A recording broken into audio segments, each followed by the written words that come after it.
Feliz sábado! É um privilégio muito grande estar aqui com vocês nessa manhã, nessa fria manhã. Foi um esforço um pouco maior, de estarmos aqui. Para nós também que moramos no campo, um pouco distante daqui, uns 45 minutos, 1 hora. Lá ainda mais frio, No meio da natureza, um pouco mais frio. Mas é um prazer estar aqui, é uma alegria estar na casa de Deus. E deixa eu só arrumar aqui. Pegar o passador. Pronto. Deixa eu ver se está conectado. Está. Bom, meus queridos, o assunto de hoje, se eu pudesse colocar numa cronologia ou no ranking, numa ordem de maior importância, eu diria que esse é o tema mais vital que nós precisamos aprender e estudar. E realmente eu não me sinto indigno de passar esse sermão aqui. Seria muito melhor que viesse um anjo, para pregar para nós. Mas Deus nos escolheu para estar contribuindo uns com os outros na pregação dessa mensagem. Então, sei que pela lei municipal que temos aqui nesse município, nós não podemos ajoelhar, mas um dos motivos de ajoelhar é a atitude de reverência. Nesse momento, mais uma vez, numa atitude de reverência, vamos falar com o nosso Deus. Ó Pai, muito obrigado pelo dom da vida. Somos imerecedores, mas Tu nos deste a oportunidade de acordar mais uma vez. Nos deste a respiração, a saúde, a vida, tantas bênçãos que muitas vezes nem somos gratos. Senhor, agora vamos falar desse assunto tão importante. É a mensagem do terceiro anjo em verdade, como o Senhor revelou para Ellen White. Usa-me, Pai, para pregar essa mensagem e dê a justiça de Cristo e o poder do Espírito para que eu possa falar. Aos meus irmãos que estão aqui conosco nesta manhã, que o Espírito Santo também prepare os seus corações para receber essa mensagem. Nós nos convidamos o Senhor, pedimos que expulse em nome de Jesus Satanás e os anjos maus deste lugar. Queremos só a Tua presença, só os Teus pensamentos, queremos a Tua mente. É isso que nós viemos te pedir, no nome de Cristo Jesus. Amém. Aqui o slide não está aparecendo muito bem, mas o título é A Justiça de Cristo. Esse é o tema desta manhã, a Justiça de Cristo. E muitas vezes é um tema não tão bem compreendido, ou pior ainda, muitos de nós acham que compreendemos corretamente, vivemos uma vida cristã durante anos, achamos que compreendemos plenamente. Ellen White fala sobre isso, que muitos não compreendem corretamente esse tema. Quem sabe a maioria de nós não compreendemos. Por isso a importância de hoje nós estudarmos sobre isso. O primeiro texto que eu quero compartilhar com vocês está no livro O Grande Conflito. E aqui diz assim, a pergunta: nós somos adventistas ou romanistas? Por que isso? Por causa da crença. Aqui não estamos falando de pessoas, mas estamos falando de doutrinas diferentes. Nós temos uma doutrina de justificação pela fé e várias igrejas têm doutrinas diferentes sobre a justificação pela fé. O papado está bem adaptado a satisfazer as necessidades de todos estes. Está preparado para as duas classes da humanidade, abrangendo o mundo quase todo. Os que desejam salvar pelos seus próprios méritos e os que desejam ser salvos em seus pecados. Eis aqui o segredo do seu poder. Por quê? Queridos, nós temos uma natureza humana pecaminosa. Essa é a nossa natureza. E nossa natureza humana, ela se inclina para 2 tipos de salvação. Buscar salvação pelas nossas próprias obras é um lado, é um extremo. E o outro extremo é ser salvos em nossos pecados. Na prática dos pecados, buscarmos ser salvos, vivendo uma vida de pecado. São 2 extremos que envolvem várias doutrinas. A gente poderia falar de penitência, Enfim, poderíamos falar de várias delas, mas não é o tema do assunto hoje. Vamos falar sobre a verdade. E para isso, meus queridos, eu quero que vocês abram a Bíblia em Apocalipse. Apocalipse 3. Nós sabemos que esse texto é para nós, né? É para a nossa igreja, trata-se da última igreja, a 7ª igreja, e profeticamente é uma mensagem que Deus tem para nós. E é muito fácil aplicar essa mensagem, para a igreja, né? Para a estrutura da igreja, ou para os líderes da igreja. Sabe qual que é o mais difícil, queridos? Eu aplicar ela para mim mesmo. Mas hoje, pela manhã, Deus faz um convite, que nós apliquemos essa mensagem para nós. Capítulo 3, verso 14, vamos ler juntos.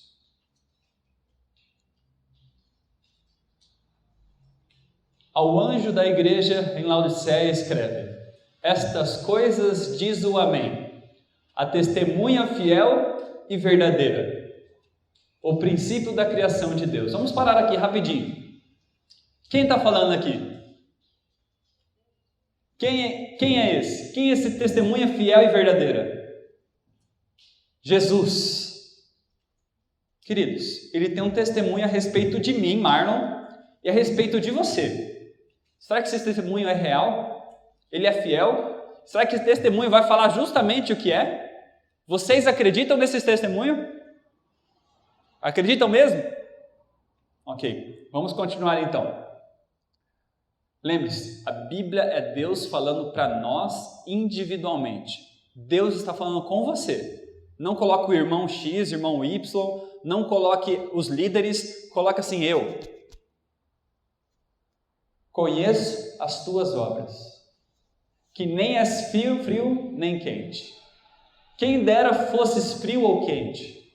Assim, porque és morno, e nem és quente nem frio, estou pronto a vomitar-te da minha boca. Pois dizes, estou rico e abastado, e não preciso de coisa alguma, e nem sabes que tu és infeliz, sim, miserável, pobre, cego e nu.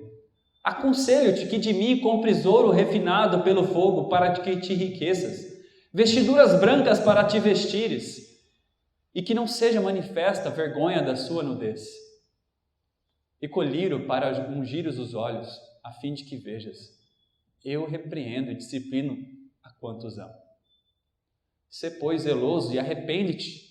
Eis que estou à porta e bato, se alguém ouvir a minha voz e abrir a porta, entrarei em sua casa e cearei com ele e ele comigo. Ao vencedor dar-lhe-ei sentar-se comigo no meu trono. Sim, assim como também eu venci e me sentei no trono com meu Pai no seu trono. Quem tem ouvido, ouça o que o Espírito diz à igreja. Queridos, olha que mensagem. Deus dá para nós, falamos que somos pobre, cego, miserável, nu, mas Ele dá o remédio, e não só isso, Ele pega, se você comparar com as outras igrejas, muito mais fiéis. É muito lindo de ver o que Deus tem para falar das outras igrejas. Quando ele vê ele falando sobre Laodiceia, triste, ele está pronto a vomitar. Ele pega esse povo e fala, e aquele que permitia a entrada de Jesus, comprar esses remédios que Jesus dá, eu vou permitir que se sente no meu trono comigo. Essa raça não merece. Ele precisa ser vomitado da boca. E Deus chama para assentar no trono dele. Olha que lindo. E aqui diz a nossa condição. Hoje nós vamos abordar algumas coisas, porque, queridos, na verdade, sim, fale para você mesmo. Você é miserável? Você é cego? Você é nu? Você é pobre? Porque muitos de nós ainda, a gente fala, não, mas eu não bebo, eu não fumo, eu não vou em festa, ou eu vou na igreja, ou eu dou estudo bíblico, eu sou ativo missionário. Eu não sou isso aqui que Jesus está falando. Sabe a mensagem que o Espírito diz a nós? Olha só. A mensagem à igreja de Laodiceia é dirigida justamente àqueles que não aplicam a si mesmos. Não são frios nem quentes, mas mornos.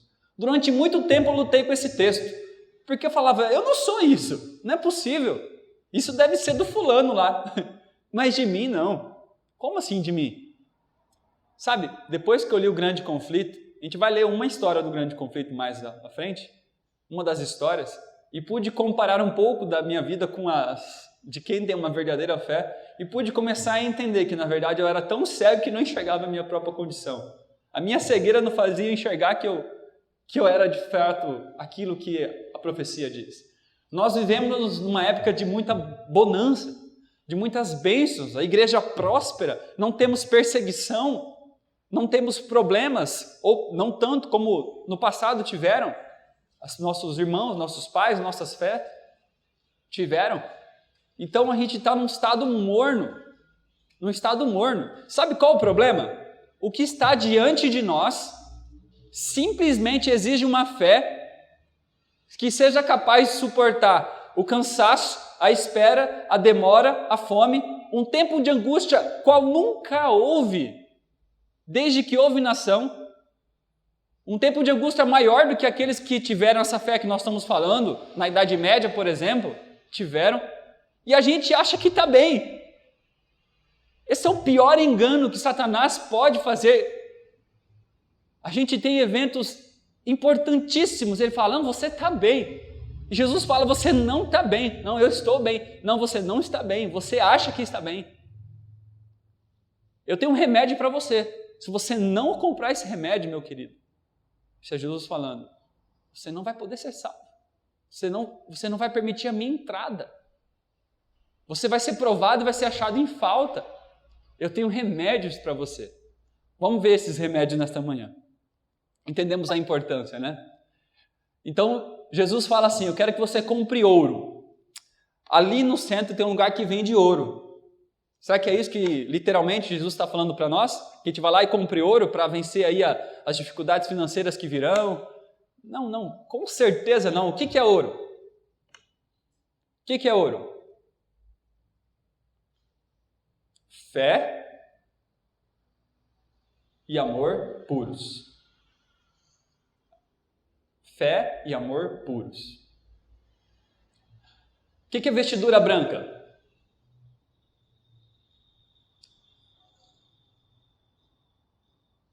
A justiça de Cristo. Vocês lembram aquela palavra que foi encontrado alguém que foi chamado para a festa? Ele veio na festa ali e foi encontrado sem as vestiduras, as vestes para a festa? O que aconteceu com ele? Vai para fora, aqui não é seu lugar. Olha, queridos, só vai entrar no céu quem possui essas vestes. Só vai entrar no céu quem possui essas vestes. Então, como eu posso obtê-la? Como faço para ter ela? E não só isso, colírio. O que é o colírio? O Espírito Santo, que nos mostra o quê? O pecado, a justiça e o juízo. Compre de mim, então, Jesus pede. Mas tá, o que eu devo fazer então? Será que para eu conseguir essa salvação eu tenho que andar na linha? Será que então para conseguir essa salvação eu tenho que começar a vir à igreja sábados, domingos, quarta-feiras, dar estudo bíblicos, mudar meu estilo de vida, morar no campo? Eu moro no campo, tá? Moro no campo, buscar ter uma alimentação saudável, eu também busco, mas e aí, é isso?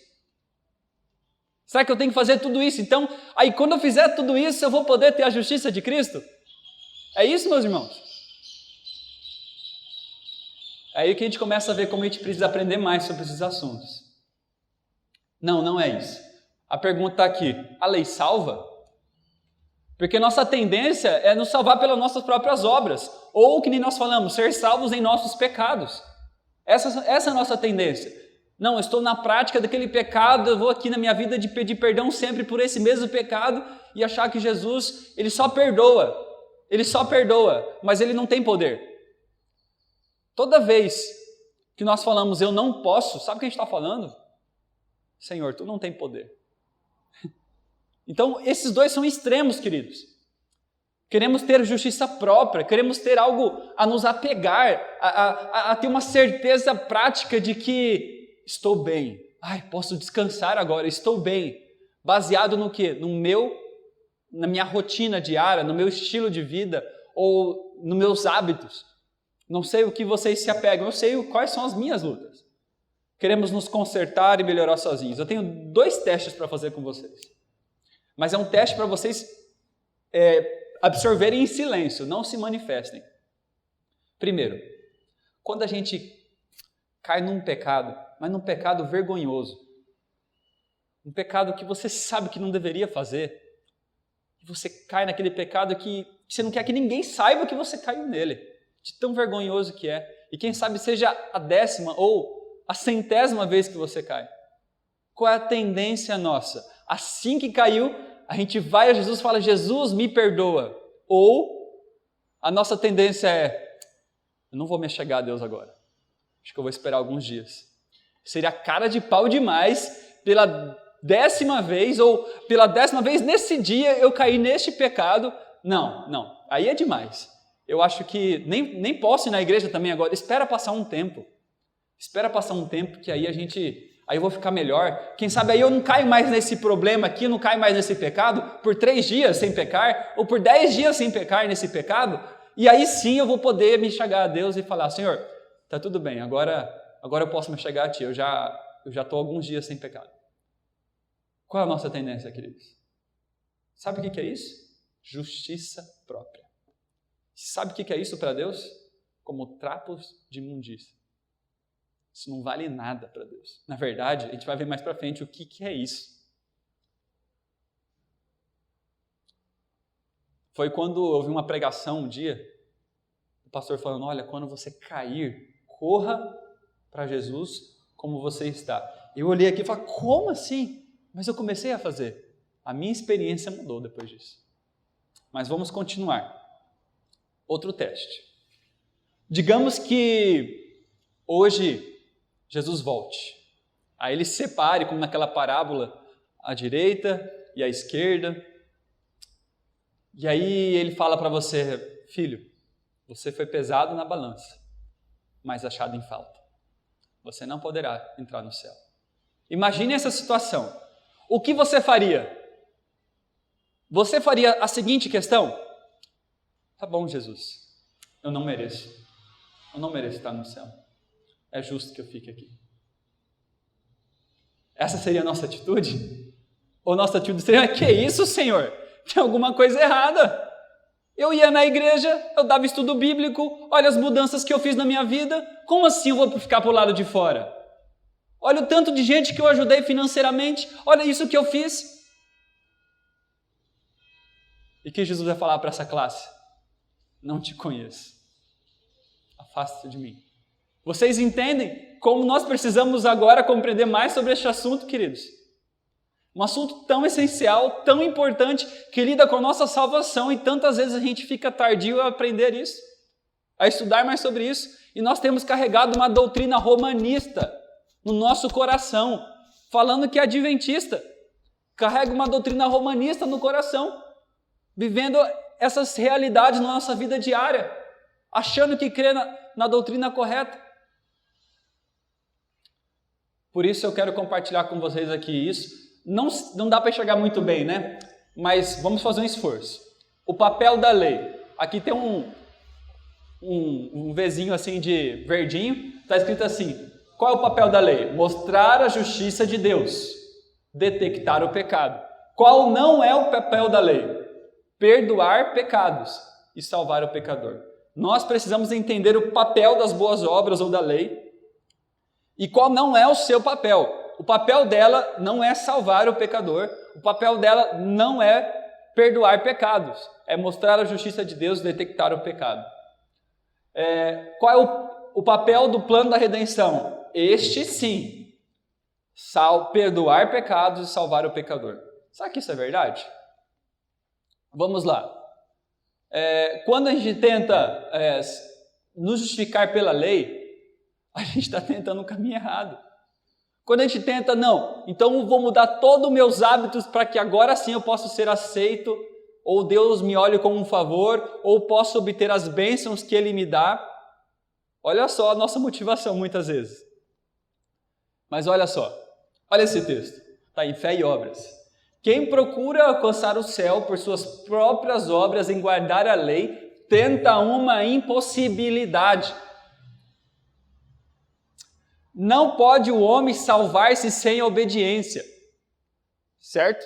Ou seja, todos que estiverem salvos serão obedientes. Mas tem um detalhe aí de lógica, às vezes aí que a gente fica na dificuldade de entender. Mas suas obras não devem provir de si mesmos. Cristo deve aporar nele o querer efetuar, segundo a boa vontade. Se o homem pudesse salvar-se por suas obras, teria ele algo consigo mesmo pela qual se alegrar. O esforço que o homem faz em suas próprias forças para obter a salvação é representado pela oferta de Caim. Caim. É assim que Jesus interpreta isso. É a oferta de Caim. Sabe? Eu gosto bastante de pregar sobre saúde. Eu e minha esposa, ela dá aula de culinária, você já deve ter visto, acho que a gente fez uma aula, então, enfim, né? Acho que eu não lembro se foi aqui, mas a gente já palestrou em alguns lugares. Mas sabe, quando muitos mudam a alimentação por justiça própria, é terrível, porque ela começa a cobrar do irmão, começa a julgá-lo, começa a ser duro. Isso aconteceu na minha vida, vou ser bem sincero com vocês. No começo da minha experiência, era terrível estar com as pessoas que não mudavam e falava, como assim? Será que você não enxerga? Isso não falava, né? Estava no meu coração. Estava no meu coração. Então certo é não mudar? Não, queridos, a gente viu ali, as obras não devem provir de nós mesmos, a motivação é outra. Hoje nós vamos entender isso. Então, olha só.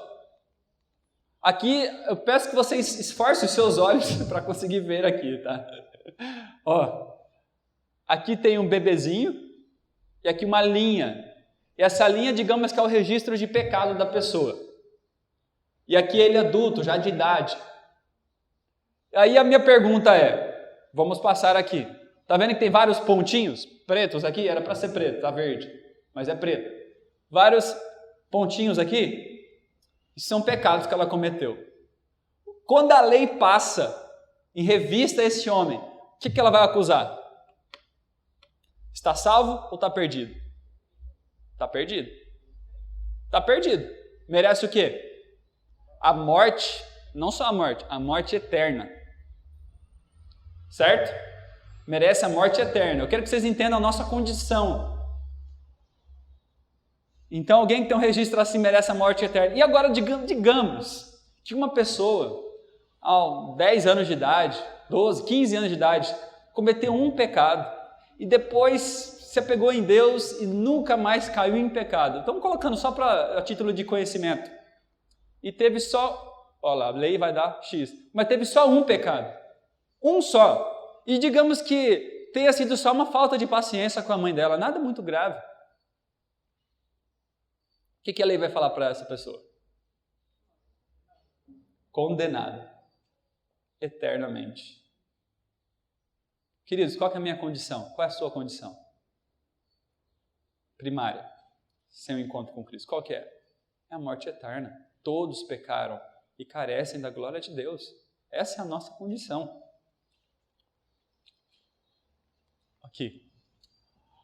Não há nenhum ponto que necessite ser realçado, olha só, com mais diligência, repetido mais frequentemente, ou estabelecido com mais firmeza na mente de todos, do que a impossibilidade de o homem caído merecer alguma coisa por suas próprias e melhores obras. A salvação é unicamente pela fé em Cristo. Sabe quando a gente vai ver, então, quando a gente começa a ver se a gente tem Jesus no coração? Porque a vontade é, já que elas não valem nada, não contam nada na minha salvação, nem vou fazer. Vou parar de dar estudo bíblico. Eu vou parar de vir à igreja. Se não vale nada para Deus, Se para isso, se eu não vir à igreja, Deus não vai olhar de maneira especial para mim, com um favor, me considerando alguma coisa a mais? Sabe o que é isso? Mostra a motivação do nosso coração, queridos. Que nosso amor não era a Deus. Por que eu venho à igreja? Porque eu amo meu Deus. Por que eu dou estudo bíblico? Porque eu amo meu próximo. Por que eu mudo? Porque meu Jesus pediu. Porque Ele me dá a força. Esse é o verdadeiro cristianismo. Aqui tem várias imagens. Vou narrá-las para vocês. Esse primeiro é o bom samaritano. Tá? O bom samaritano ajudando aquele homem que foi espancado. Aqui tem alguém dando esmola para um senhor e algumas crianças. Aqui, uma criança, eu acho que é num país da África, e alguém dando um prato de comida para ela. Uma criança morrendo de fome. Aqui alguém colocando sopa na mão de alguém também. E aqui uma roda de jovens estudando a Bíblia. Vamos fazer assim, vamos pegar tudo que a gente tem de melhor, tudo que você fez de melhor na sua vida. Digamos que você tenha ajudado alguém muito. Digamos que você tenha dado muito estudo bíblico, ou levado várias pessoas aos pés de Jesus. Ou fez alguma dessas boas obras. Vamos apresentá-la para Deus? Como desenvolvendo alguma parte da nossa salvação? Vamos fazer isso e vamos ver o que Deus vai falar? Olha só o texto. Se juntássemos tudo o que é bom e santo. Bom e santo, tá? Nobre e belo no homem. E apresentássemos o resultado aos anjos de Deus. Como se desempenhasse uma parte na salvação da alma humana. Ou na obtenção de mérito. A proposta seria rejeitada como traição. Eu estou perdido mesmo. Eu estou perdido. Nós estamos perdidos, queridos. Essa é a realidade. Nós estamos perdidos. E agora, quem poderá se salvar? Se isso não vale nada. Perceba, no final, vou deixar bem claro, eu não estou falando aqui que não devemos obediência. Muitos evangélicos têm uma compreensão errada quanto a isso, aí tira a questão do sábado. Nós, adventistas, fala assim, quem muda o estilo de vida, a alimentação, é justificação pela soja, ou quem vem à igreja... Não, gente, isso aí é errado, isso aí não deveria nem ser dito, porque a gente não está falando disso, porque isso sim, o que Deus nos pede, devemos fazer com a força que Ele nos dá, mas nós estamos entendendo a relação da salvação agora. Depois, com mais tempo, isso vai ficar mais claro em nossa mente. Durante muito tempo, a gente foi destreinado a ter um raciocínio lógico. Antigamente, nas escolas básicas, os alunos tinham aulas de lógica pesada, lógica profunda, que nos ajudava a entender melhor as coisas da vida. Hoje em dia, a gente não tem isso com facilidade. Então, é difícil a gente... Mas espera aí, se eu não sou salvo pelas obras, por que eu tenho que guardar a lei? A gente tem essa dificuldade de entender. Mas estudando mais, buscando a ajuda de Deus, a gente vai conseguir compreender o equilíbrio dessas coisas. Vamos lá. Gostaria de convidar a todos os que desejam ganhar o céu a que recebam o alerta. Não dedique o seu precioso tempo de prova a tecer folhas de figueira para cobrir a nudez, que é o resultado do pecado. Ao vocês olharem no grande espelho moral de Deus, a sua santa lei, olha ali mais falando da lei de Deus, a sua santa lei, o seu padrão de caráter, não pensem nem por um momento que elas podem purificar. Como assim? Porque a gente sabe que a santificação envolve o processo de obediência, certo? Mas eu sou o Senhor que vos santifica. Aqui está a diferença. Ele pede, guarde os mandamentos. Mas eu sou o Senhor que te santifica. Ele nos justifica, Ele nos santifica. Vamos lá. Não há propriedades salvadoras na lei. Ela não pode perdoar o transgressor. A penalidade precisa ser exigida. O Senhor não salva os pecadores abolindo a sua lei. Lembre-se disso. Se Jesus tivesse abolido a sua lei, ou falado assim, não, fique à vontade, pode obedecer à lei de Deus que depois eu acerto isso. Ele nem precisaria ter vindo. Era só ele ter baixado a norma. Se ele tirasse a lei, não haveria transgressão, não havia pecado, não teria por que Jesus ter morrido. Se Jesus veio morrer, é porque a lei está em vigor, porque a lei é santa e exige-se a obediência dos seus filhos. Ninguém entrará no céu sem obediência e nem permanecerá no céu sem obediência. É por isso que Jesus veio morrer, porque éramos incapazes de proporcionar isso para ele. Mas isso estava em vigor ainda. Olha só, o fundamento do governo do céu e da terra, olha só, a lei é isso. A punição tem sido suportada pelo substituto do pecador. Começamos a entender o assunto. Então, na lei não há propriedades salvadoras, mas em Jesus há.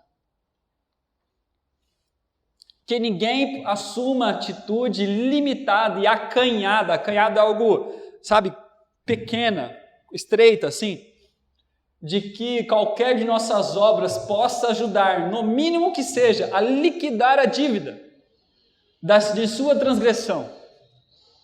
Você não liquida a sua dívida do que você viveu no mundo, vindo para a igreja, vivendo uma vida cristã. Você não liquida a dívida de tantas pessoas que você influenciou para o mal, influenciando pessoas para o bem. Não é isso que apaga a transgressão. Este é um engano fatal. Fatal é algo, um acidente fatal é quando alguém morre.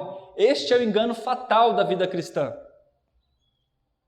Se quiserdes entender, deveis cessar de acariciar vossas ideias favoritas, e de coração humilde contemplar a expiação.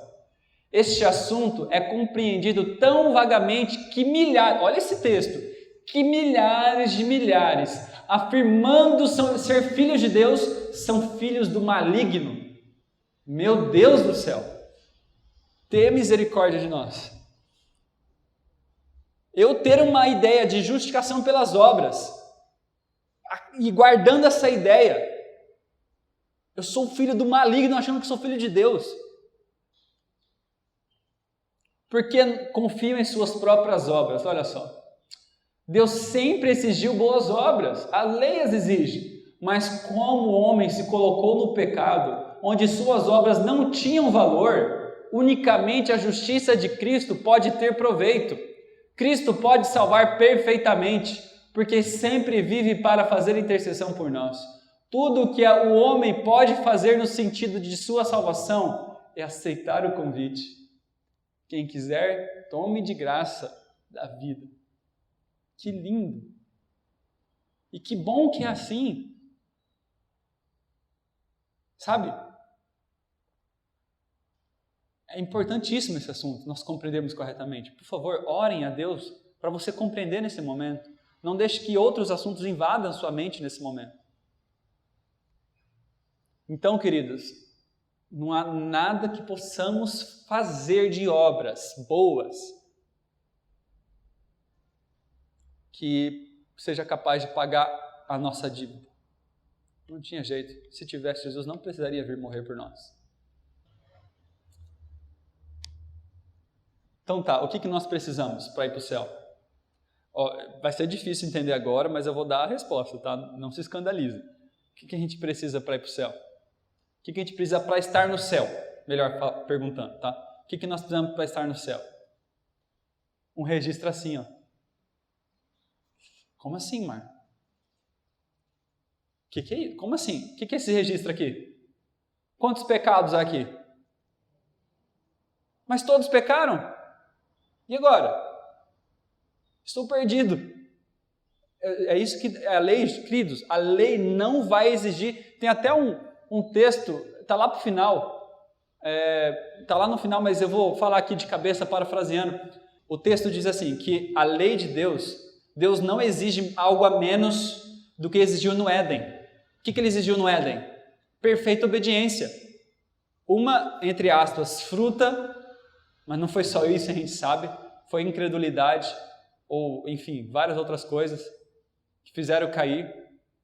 Mas isso tirou eles do céu e a gente vê tantas graças no mundo hoje por conta daquele pecado.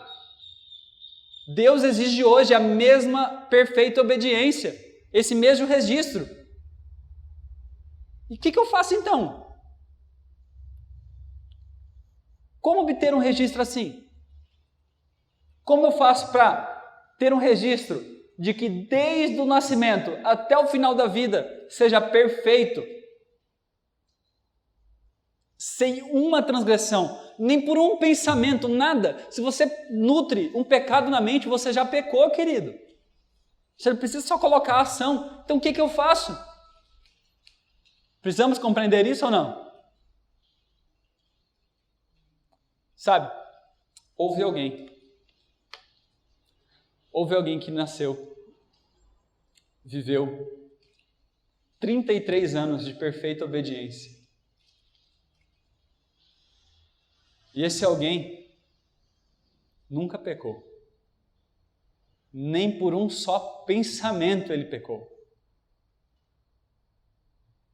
Um dia, Satanás estava, digamos que próximo dele, aí vem Satanás e nada tem em mim. Tinha nada, não tinha nenhum ponto de que Satanás pudesse acusá-lo. Sua vida foi perfeita. E ele não vivia para si, queridos. Ele vivia para os outros. Uma vida bela, linda. E ele tem esse registro perfeito de 33 anos de perfeita obediência. Sabe o que é justiça pela fé? Você sabe o que é? O Pai dar a mim e a você esse registro e nos tratar como se tivesse vivido a vida de Jesus. Mas eu não mereço isso. Não merecemos mesmo, é graça. Mas eu não vivi essa vida. Não vivemos mesmo, é graça. Então quando o Pai, imagina no juízo, a gente chegando no juízo, e eu fui alguém que aceitei isso de coração, a lei vem para me verificar, e o Pai fala, peraí, vou colocar outra pessoa na balança aqui, coloca Jesus na balança, digamos assim. E Jesus é pesado por mim. E é encontrado a vida de Jesus, o caráter de Jesus e não o meu.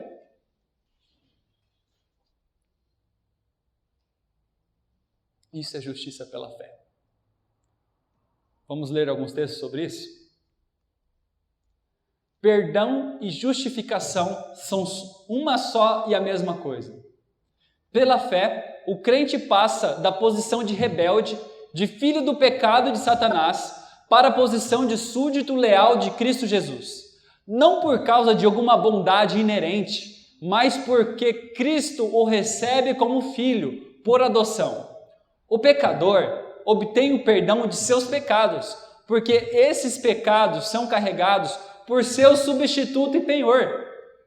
O Senhor, olha que lindo, o Senhor fala ao seu Pai Celestial, dizendo, este é meu filho, eu absolvo da condenação da morte, dando-me a pólice de seguro de vida, a vida eterna, porque tomei o seu lugar e sofri por seus pecados. Ele é meu filho amado, este é mesmo meu filho amado. Assim, o homem, perdoado e revestido das belas vestes da justiça de Cristo, se encontra irrepreensível diante de Deus. Jesus olha para você, meu querido irmão, como você nunca houvesse pecado. Ele olha para você e fala, esse teve 33 anos de perfeita obediência. Mesmo que o seu registro seja aquele registro terrível que a gente viu ali. Isso é justiça pela fé. É assim que fazemos para ser salvos. Aceitar. A gente é tão vitimismo, temos tanto vitimismo, tanto egoísmo, que a gente fala, eu não posso aceitar isso. Eu não posso aceitar isso. Como assim? Isso aí não é justo. Eu dando estudo para uma pessoa, ela falou, não posso. Como eu vou aceitar isso? Olha só, ele não fez nada para merecer. Eu que tenho que pagar pelos meus pecados. Olha só, nosso coração. Mas Jesus fala, esse é o único caminho. Esse é o único caminho. Não tem outro. Você pode tentar pagar os seus pecados, você vai receber a morte eterna. Você pode tentar viver em seus pecados, você vai receber a morte eterna. Mas existe um caminho. Aceitar. Bom, eu aceito. Sabe, queridos, quando a gente bagunça, está no mercado assim, não sei se já aconteceu com você, mas de repente você derruba as coisas do mercado, suja tudo assim, aí você quer limpar tudo, fala, que vergonha, alguém vem para juntar, ele fala, não faz isso, aqui fui eu que tenho que pagar por isso. Ele fala, não, eu vou limpar por você, só olha, só fica olhando. Uma vez, lá no deserto, o povo de Israel começou a ser picado, né? Eles estavam sendo rebeldes, malvados de coração, começou a ser picado por cobras. E aí foi colocada uma serpente. Eles não mereciam, eles mereciam a morte, porque eles eram rebeldes, duros de coração. E eles foram picados por aquela serpente. E aí o que eles tinham que fazer? Olhar. Olhai e vivei. Olhar e vivei. Olhem para Cristo, aceitem e vivam. Quando o pecador penitente, contrito, como que eu faço para estar contrito, queridos? Tá bom, então a parte do ser humano é arrependimento, certo? Certo? Parece, né? Não é certo. Nem isso nós podemos dar. Nem isso. Que a gente pode dar o arrependimento de Judas, que não é verdadeiro. Esse é o arrependimento do coração humano. Não pelo pecado, mas pelas consequências do erro. Um verdadeiro arrependimento que Pedro teve, só o Espírito Santo pode dar. Então, o que é minha parte? Chega-se como você está. Não importa como. Chegue-se diante de Deus e fala, aqui estou eu, pobre, cego, miserável, nu, não tenho nada. Sabe qual que é o meu maior argumento, Senhor? A minha pecaminosidade, os meus erros, é a minha grande necessidade de Ti. Esses são os meus argumentos, as minhas más obras, não as minhas boas obras. Pai, eu não tenho saída. Eu gosto do pecado. Se o Senhor não me der o arrependimento, eu não posso por mim mesmo. Faça a obra no meu coração, Senhor. Faça a obra no meu coração. Aqueles que querem ler mais sobre isso, Caminho a Cristo, capítulo 5. Fé e obras. Leiam mais sobre isso. Vamos lá. Contrito, discerne, até se discernir é o Espírito, né? Discerne a expiação de Cristo em seu favor e aceita essa expiação como única esperança nessa vida e na vida futura. Seus pecados são perdoados. Isso é justificação pela fé. Toda pessoa crente deve submeter a vontade inteiramente, a sua vontade inteiramente à vontade de Deus e manter-se num estado de arrependimento e contrição. Sabe quando a gente não pode fazer nada para a salvação? O que a gente tem que fazer? Render-se. Render-se completamente. E seu Espírito vai causar em nós. Nós vamos falar, tá bom, Senhor, não mais a minha vontade. Agora eu não bebo, eu não como para mim. Eu como para Ti. Eu não vivo para mim, eu vivo para Ti. Eu rendi a minha vontade. O Senhor é a minha única esperança. Estamos já indo para o fim. Justificação é o contrário de condenação. A infinita misericórdia de Deus é manifestada para os que são completamente indignos. Amém? Ela é para nós, queridos. Ela é justamente para nós.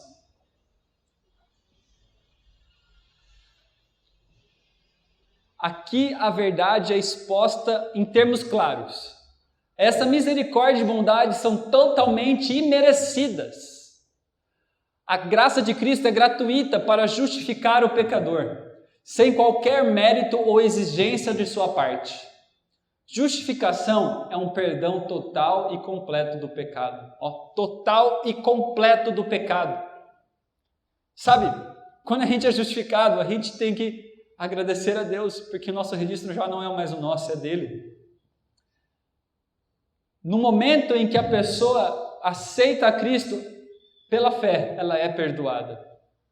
Ellen White escreve um texto, fala para o irmão. Esse irmão, durante muitos anos, estava, pedindo perdão para Deus por um pecado, pedindo, e não tinha paz. E nessa reunião ele fala, irmão, alguém pergunta para ele, ou ele pergunta para ela, eu não lembro exatamente, mas ela fala assim, irmão, há muito tempo Deus já te perdoou. Te perdoou? Sim, te perdoou há muito tempo. Aceite o perdão. Há muito tempo Deus já nos perdoou. Se assim nós permitimos Ele fazer a obra em nosso coração e aceitamos a sua graça. Não precisamos mais ficar chorando pelo pecado do passado. Quando a gente faz isso, a gente entristece a Jesus, porque a gente faz o sacrifício dele não valer o quanto ele vale. A justiça de Cristo lhe é imputada. E não mais deve duvidar, queridos. Não duvide da graça perdoadora de Deus. Mas será que eu estou perdoado? Se orou a Deus pedindo, creia que o já recebeste. Vamos lá. A única maneira em que pode alcançar a justiça é pela fé. A fé pode apresentar a Deus os méritos de Cristo.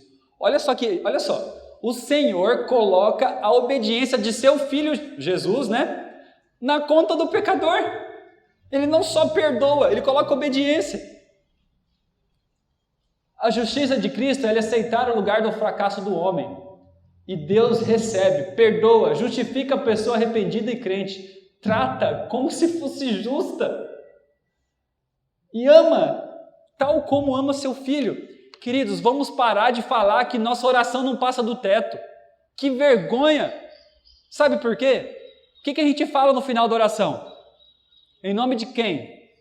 Quando a gente ora em nome de Jesus, eu gosto de simbolizar isso, chega uma caixinha, não é assim, a gente sabe? Primeiro que essa caixinha está tudo bagunçada. O Espírito Santo, porque a gente não sabe orar como convém, aperfeiçoa a nossa oração para chegar aceitável e corretamente a Deus, porque a gente nem sabe o que está pedindo muitas vezes, então Ele manda, ajeita essa caixa. Quando chega ao Pai, chega assim, uma oração. De quem que enviou essa oração? Jesus. Mas fui eu. Mas ele recebe lá como se fosse Jesus orado. Em nome de Jesus tem poder. Por isso, nós temos que orar com fé. Porque a gente não ora baseado no que nós somos, mas baseado no que Ele foi. E Ele foi perfeito, o Pai o ama. A nossa oração vai ser ouvida. Sempre que fizermos com fé. João 15:5. Eu sou a videira e vós os ramos. Quem permanece em mim e eu nele, dá muito fruto, porque sem mim nada podeis fazer. Esse texto começa agora a criar um novo significado, percebem? Mais profundo quando a gente começa a entender melhor isso. De fato, sem ele nada podemos fazer. Isaías 26:12. Senhor, concede-nos a paz, porque todas as nossas obras tu o fazes por nós. Olha a justiça pela fé no Antigo Testamento. Mais do que isso, queridos, eu quero ler esse texto, o próximo texto com vocês, mas eu quero contextualizar com vocês. O povo de Israel, eu estava ouvindo no Patriarcas e Profetas, também na Bíblia, lendo junto, vendo a trajetória deles, que povo ingrato. A minha vontade não era de Moisés, não. Senhor, risca o meu nome. Não era essa, não. A vontade era, esse povo merece morrer. Eles eram terríveis. Jesus fazendo o melhor para eles, e eles, de repente, falavam, Senhor, o Senhor nos trouxesse para cá para nos matar de fome. Olha só que terrível, colocando motivação errada no coração de Deus. Olha só o que você fez conosco. E aí também contra Moisés, e olha só, você veio aqui para nos roubar, Moisés. Roubar nossos bens, e Moisés lá dedicando a vida inteira. Que povo nojento, que povo terrível, merece a morte eterna. Sabe, em um dado momento, Deus permite umas dificuldades virem, e eles se arrependem do pecado. E aí, eles vão lá bem à borda de Canaã. E aí tem uma coisa que acontece, acho que borda do Jordão, se não me engano.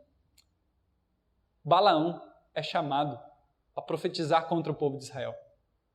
Lembra dessa história, né?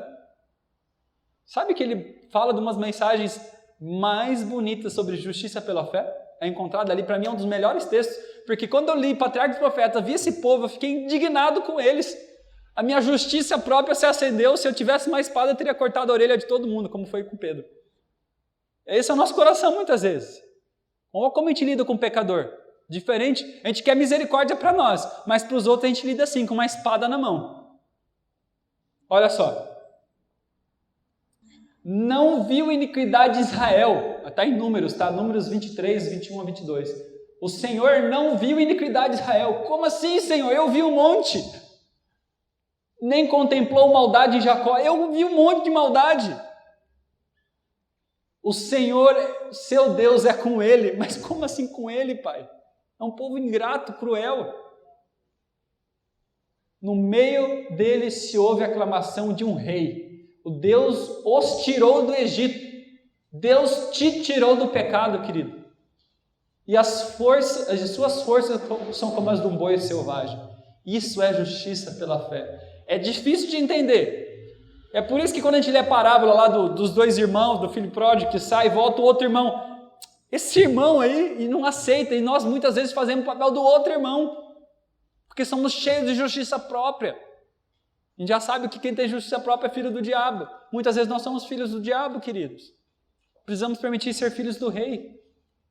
Aquele que não conheceu o pecado, ele se fez pecado por nós, para que nele fôssemos feitos justiça de Deus. Queridos, nós merecíamos a morte eterna, mas nós recebemos o perdão. Jesus merecia nem sair do céu, ele merecia adoração. Ele foi feito pecado. Pelo meu pecado, pelo seu pecado, ele morreu. Ele se entregou. Sabe, de Abraão, Deus teve misericórdia. A hora que ele ia matar o filho dele ali, o filho da promessa, ele coloca a mão. Mas com Jesus ele não fez isso.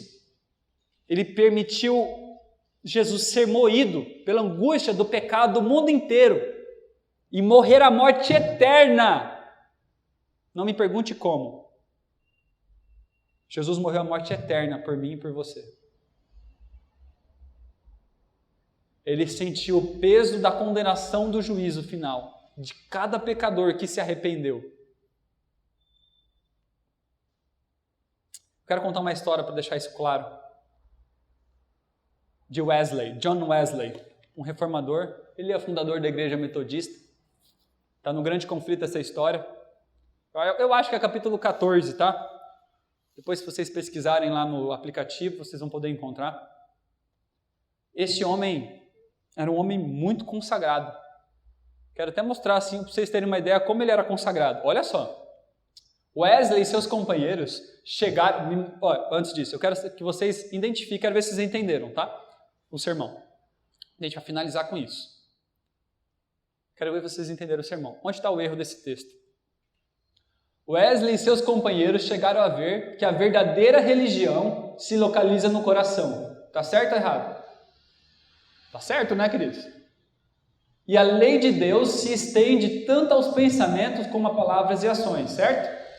Certo. Convictos da necessidade de pureza de coração, bem como da correção da conduta exterior, buscaram com zelo levar a uma nova vida. Certo ou não? Certo. Por que diz Apocalipse? Ser, pois, zelosos. Zelo não é errado. Zelo pela motivação errada é errado. Convictos da... Tá. Com oração e diligentes esforços. Lucas fala que ninguém entrará sem duros esforços no reino de Deus. Até agora não tem nada errado. Aplicados a subjugar os males do coração natural. Ellen White fala que a maior luta é contra o nosso próprio eu. Então até agora não tem nada errado. Vivia uma vida de renúncia, caridade, humilhação, observando com grande rigor e exatidão todas as medidas que julgavam lhes pudesse ser o auxílio para obter o que mais desejavam, a santidade que conseguia o favor de Deus. Qual que é o erro aqui? A motivação, né? Eles faziam tudo isso para conseguir a santidade, o favor de Deus, o perdão, enfim. Méritos. Aqui se mora o erro. Por que você guarda o sábado? Por que você vem à igreja? Por que eu faço isso também? Um dia, perto de morrer, ele estava doente, aí um amigo dele chegou para conversar com ele e falou: "Ei, você tá bem? Você está bem assim com Deus?" Olha só o que ele fala: "Tenho empregado os meus melhores esforços para servir a Deus." Claro que eu tenho esperança da vida eterna. Eu tenho empregado meus melhores esforços para servir a Deus. Como que eu não poderia ter esperança disso? E depois, assim, indagado ali, se sentiu um pouco constrangido, ele falou: "Pois que? Não são meus esforços razão suficiente para a esperança? Despojar-me-ia ele de meus esforços? Nada mais tenho que confiar." Olha a vida dele. Sabe, em um dado momento, aqui é uma foto de um barco quase naufragando, ele foi, junto com o seu pessoal, com outro povo cristão, os chamados morávios, os alemães. Esses eram ingleses. E eles foram com esses alemães fazer uma viagem de navio. E ele já tinha visto a diferença desses alemães. Aquilo ali era estranho. Eles eram cristãos também, protestantes. Ambos eram protestantes. Nenhum era romanista. A gente está falando da Idade Média. Foi na época da Idade Média isso. Olha só. Eles foram enviados lá. E o Wesley, vendo esses cristãos morávios, ele falava assim... Eles, quando a gente vai falar aqui, eles vão quase afundar o navio, aconteceu uma tempestade terrível. Então, quando estava perto de morrer, os alemães, ao contrário deles, manifestaram uma calma confiança que lhe eram estranhas. Olha só, olha como começa mostrando. E há muito tempo ele fala que tinha observado eles, como ele era rígido na conduta, esse povo. De que forma? De sua humildade haviam dado prova contínua, efetuando para os outros passageiros as ocupações servis que nenhum dos ingleses desempenhariam. Eu vou fazer isso não? Que negócio é esse? Como vou fazer lavar banheiro? Como eu vou fazer limpar o chão da igreja? Isso é uma vergonha. Ou eles faziam isso, independente da classe social. Isso que sem desejar receber dinheiro em troca. Nem paga, dizendo que era bom para o seu coração orgulhoso e que o seu amante salvador por ele fizera mais. Por isso que a gente cantou aquela música no começo. E dia a dia se manifestava uma mansidão que nenhuma ofensa poderia abalar. Queridos, uma palavra te abala durante o dia?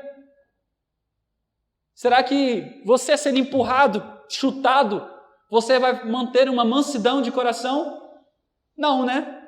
Uma fechada de carro. O que é isso? Você é pobre, cego, miserável e nu. Eu sou isso, você é isso. Isso é verdadeira fé.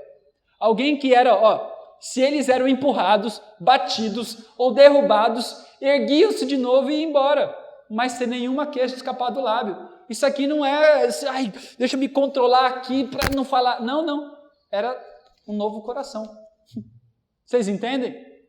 Nós somos pobres, cegos, miseráveis e nus. Porque a gente acha que a gente é cristão, mas quando a gente compara a nossa vida com verdadeiros cristãos, a gente vai fazer que nem o Wesley. Nossa, que vida! Como assim não reclama? Como assim deixa passar essa? Sem falar nada? Como assim faz esses serviços humildes aqui? Percebam, agora a gente começa a identificar a nossa fé. E aí aconteceu uma coisa. Eles estavam fazendo o culto deles, e eles viram que a diferença, eles faziam culto com a família. Então, ali no navio, numa viagem, queridos, numa viagem eles não deixaram de fazer o culto. Quantas vezes no nosso dia a dia a gente deixa de fazer o culto? E aí eles fazendo o culto ali com a família dele, as crianças, vem uma forte tempestade. Uma forte tempestade, parece que vai derrubar o navio e todo mundo fica com medo de morrer mesmo, em mar aberto. O que você faria? Olha o que eles fizeram. Eles estavam cantando, né? Os alemães calmamente continuaram a cantar em face da morte. Perguntei a um deles depois: não ficaste com medo? Respondeu ele: graças a Deus não. Perguntei: mas não ficaram com medo as vossas crianças e mulheres? Respondeu brandamente: não, nossas mulheres e crianças não têm medo de morrer. Queridos, a gente é miserável. Isso é verdadeira fé. Isso é salvação pela fé. Isso é um novo coração. Eu quero que vocês saiam daqui sabendo que vocês são miseráveis e eu também. Que a gente só precisa de Cristo, porque senão não tem esperança para nós. Mas não sair tristes daqui. Sair alegres, porque hoje Ele pode dar essa salvação para nós. E ele foi convertido. Por causa do testemunho dessa verdadeira fé, Wesley se converteu. Ele ficou convencido que devia, sabe? Ele teve um estudo bíblico com um dos alemães. Ele ficou convencido que tinha que desapegar dos seus esforços como obtenção de mérito ou parte da salvação. E olha só, que ele deveria confiar inteiramente no Cordeiro de Deus que tira o pecado do mundo. E será que ele mudou? Lembra que ele era todo rígido? Será que ele mudou a sua vida? Agora entenda, aqui está o equilíbrio. Continuou com sua vida austera e abnegada. Agora, não como base, mas como resultado da fé. Não como raiz, mas como fruto da santidade. Obrigado. Então ele continuou a mesma vida, ele fazia as mesmas obras de caridade. Quem sabe ele tinha um estilo de vida, não na época, mas estou trazendo para agora, um estilo de vida correto, dava estudo bíblico, era ativo na igreja, fazia as coisas, acordava cedo, fazia o culto. Acordava cedo para fazer o culto, eu quero dizer isso, mas cada vida é cada vida, tá? Não estou falando que isso tem que ver com a questão de acordar cedo, não é esse o assunto agora, mais delicado. Mas eu quero dizer que ele era dependente de Deus, da mesma forma, rígido, zeloso, mas com motivação nova no coração. Não para alcançar, mas porque Jesus alcançou, ele fazia tudo aquilo. Por amor a Cristo Jesus, ele mudava a sua vida. Por amor a Cristo Jesus, ele queria fazer as reformas da vida. Não era por outro motivo. Sabe, queridos, toda vez que eu saio de casa sem fazer o culto, sabe o que eu estou falando com as minhas obras? Senhor, fica tranquilo, eu posso. Toda vez que a gente sai de casa sem fazer os cultos com nossos filhos, Senhor, eu posso proteger os meus filhos. Isso é justiça própria. Agora, quando eu falo, Senhor, eu sou tão fraco que eu não posso ousar de sair de casa sem estar na tua presença. Eu estou sendo dependente. No final, a minha esposa vai entregar um texto, um folhetinho para vocês, que vai ampliar mais ainda esse conceito, para vocês lerem em casa. Ela vai esperar lá no fundo, ela vai entregar sem cumprimentar, né, por causa das normas, mas ela vai entregar para vocês ali esses folhetos. Leiam o coração. Não vou ler eles aqui. Aqui fala o texto que eu falei, que Deus requer, né, do seu povo. Sim, a obediência. De que forma? Deus vai dar poder. Sabe por quê? Olha esse texto. Quando uma alma recebe a Cristo verdadeiramente, recebe também o poder para viver a vida de Cristo. A justiça de Cristo não só perdoa, ela transforma o crente. A justiça de Cristo, recebida plenamente do coração, vai criar um novo ser. Ele não vai perder a natureza pecaminosa. Ele vai receber uma natureza divina, uma nova natureza, uma natureza espiritual. Essa batalha entre naturezas vai continuar até o fim. Você vai ter que lutar pelo poder que Deus dá. Você vai vir à igreja porque você precisa de Deus muitas vezes. Você vai dar estudo bíblico muitas vezes. Talvez, quem sabe, você não vai ter aquele amor, mas no caminho você pode orar, Senhor, muda o meu coração, Ele vai te dar uma nova motivação. Quantas vezes eu fui dar estudo bíblico, mas as pessoas que eu estudava estudo bíblico davam estudo para mim. Queridos, hoje Jesus te chama. Aceitaremos essa salvação? Aceitaremos isso? Naquele dia Ele vai nos chamar. Chamar quem? Aqueles que confiarem inteiramente nele. Aqueles que não tinham mais esperança nenhuma de salvação a não ser Jesus. E agora, nesse momento, a gente pode ter isso. Peço que vocês levantem. Vamos cantar um belo hino. Sabe, queridos? Quando a gente olha nossas obras e vê algo errado, quando a gente compara com Jesus, a gente vê algo errado, demonstra o que está no nosso coração, a nossa fé. O que eu devo fazer então? Me desesperar? Me desesperar porque minhas obras estão diferentes das de Jesus? Não.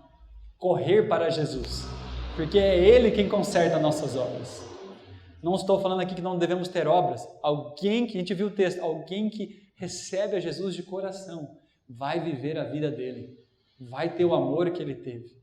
Diariamente, não é de uma hora para outra. Santificação é um processo que dura a vida inteira, mas ela não para de crescer.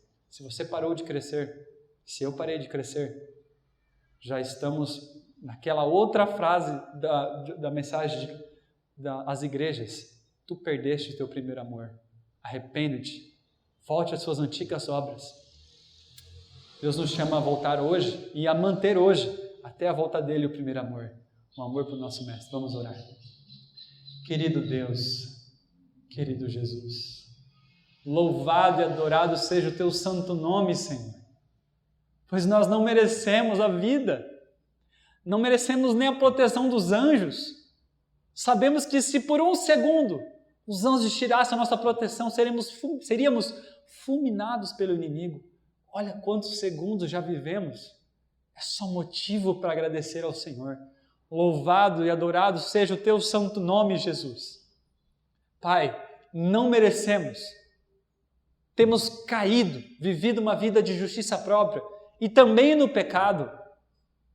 Ó Senhor, mas nós estamos aqui mostrando justamente a nossa grande necessidade, que é a nossa pecaminosidade. Aceita-nos, Pai, como estamos. Mude o nosso coração. Senhor, que nossa linguagem de nossa alma seja essa. Senhor Deus, toma o nosso coração, pois nós não podemos dar.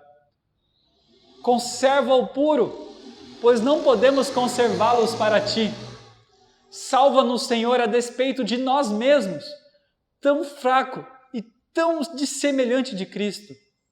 Pai, transforma o nosso ser, nos eleve a uma atmosfera pura e santa, aonde a rica corrente do Seu amor possa fluir por nossas almas. E que nossa vida seja um testemunho vivo da vida de Jesus, do amor que Ele teve pelas pessoas, do zelo, da consagração, da devoção, que tenhamos amor pelas almas que estão padecendo aí fora. Ó Deus, nos dê um novo coração, nos dê o poder para vencer o maligno, a subjugar as tendências da nossa natureza pecaminosa. E Pai, nós aceitamos nessa manhã o Seu perdão, a Sua justiça, a justiça de Cristo. Cubra-nos nesse momento, tira as vestes imundas que estão em nosso corpo, coloca as Suas vestes puras, Senhor. Nós aceitamos e agradecemos, porque saímos nessa manhã daqui com a certeza que fomos perdoados. É isso que nós pedimos e agradecemos. Em nome de Jesus. Amém. Que Deus nos abençoe.